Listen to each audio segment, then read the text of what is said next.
once there was in the days of the Baal Shem Tov, that the Baal Shem Tov heard that there was this simple Jew, a poor Jew, that he gave blessings to people and that all of his blessings were filled. And big businessmen came to him and they would give him, small donations and he would bless them. And all of his blessings would come true. So the Baal Shem Tov wanted to know who this person was. So he called him and he said that he wanted to speak to him. The simple Jew had no idea what was going on, but he went to the Baal Shem Tov. Baal Shem Tov said, I understand that all of your blessings are filled. Get filled. He said, really?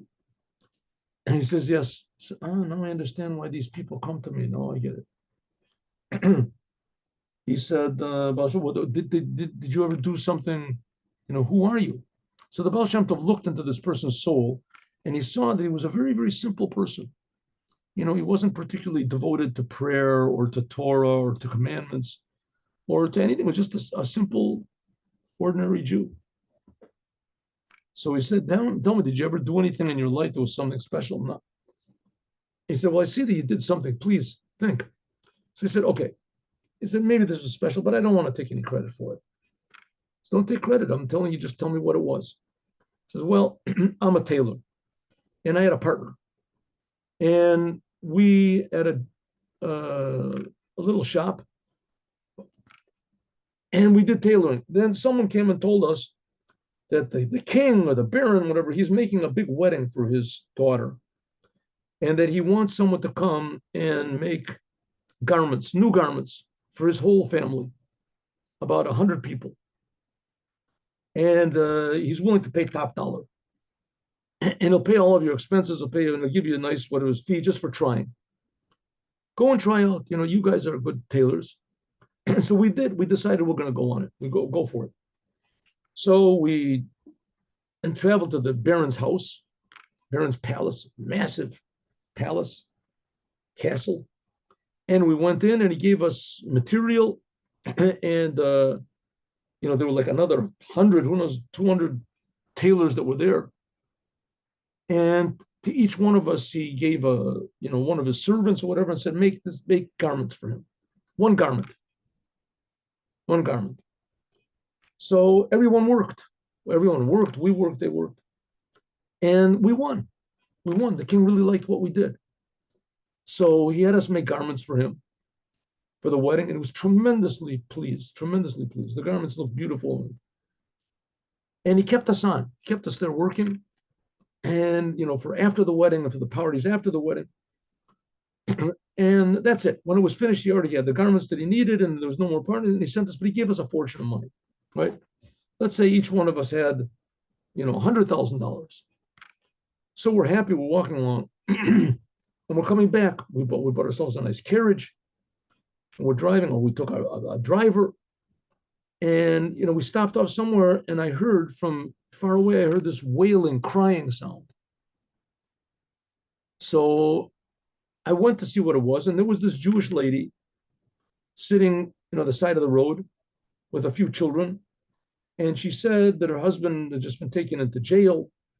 He couldn't pay his debts, and they were evicted from their home because they couldn't pay their debts. And now she doesn't know what to do. She's got all these children. She has to feed them. She does. So I said, how much does it cost? How much is this? Well, my husband owes this, and then there's this fines, and there's altogether $100,000. So I talked to my partner, and I said, listen, let's go 50-50. I'll give 50, and you give 50. My partner says, listen, I'm going to give my money away to everybody that needs it. I'll give my charity little by little. And this lady, I'll give her a donation. I'll give her something that she'll have, food or something, and to eat for today or for a month. But I'm not going to give half of my money to this. Her husband's in prison. What can I do? There's a lot of Jews suffering all over the place.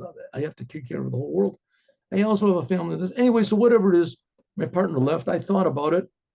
He continued on, and I gave her all the money. I gave this lady all the money. And she was tremendously grateful, and she redeemed her husband. Thank you very much. And Okay, meanwhile, I had nothing. So I came back home. I had nothing. Well, what could I do? So I started begging. I started begging. And people came and they gave me money. And then once there was some businessman who came and he asked me to give him a blessing for some sort of a business deal that he was doing. And I gave it to him, the blessing. And it must be that he really liked it, because he came back the next day and he gave me, like, instead of, $10, he gave me $20. And the word must have gotten around. I guess, and people are coming to me and they're asking for these blessings. And I just give them, that's all there is to it. So the Baal Shem Tov said, you gave all of your money, everything, just to save this one person. What can I do? I said, that's what I did. So the Baal Shem Tov said to him, well, listen, because of your tremendous self-sacrifice and because of you not thinking about yourself and only thinking about others, as I want you to be part of the holy society. There were these hidden tzaddikim. And the Baal Shem Tov took him and taught him and, I guess provided for him and his wife and his family. And he became one of the Chevra Kadisha, what's called the holy people, because maybe his mind wasn't developed, but his heart certainly was. His heart was open. So his simplicity earned him the highest levels of understanding and serving the Creator. And that's the story for today. Have a good day with Mashiach now.